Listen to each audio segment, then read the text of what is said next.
বাবার মোবাইল।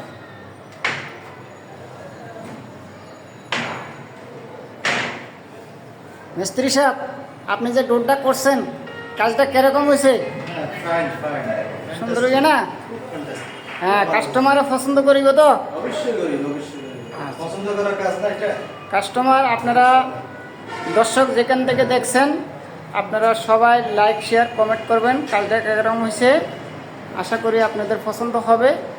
আমরা কাজটা ডোরটা কমপ্লিট করেছি, আর ডোরের উপর দিয়ে আমরা কিছু সিলিং করেছি। সিলিংয়ের ডিজাইনটা আপনারা দেখেন, অলরেডি প্রিমিয়াম সুপার কোয়ালিটি, মানে একদম নিখুঁত বাজে আমরা কাজটা 100-এ 100 কাস্টমারকে আমরা বুঝে দিচ্ছি। এটা হচ্ছে টিভি ক্যাবিনেট। টিভি ক্যাবিনেটটা আপনারা দেখেন, দুই সাইডে দুইটা বক্স আছে, নিচে পাল্লা আছে, ডয়ার আছে, মাঝখানে টিভিটা থাকবে। অলরেডি আমাদের বড় মিস্ত্রি উনি এই কাজগুলো করতেছে, আমার সাইড দেখাশোনার সব কিছু মেনটেন করে। আশা করি আপনারা ভালো আছেন, ভালো থাকবেন। আসসালামু আলাইকুম।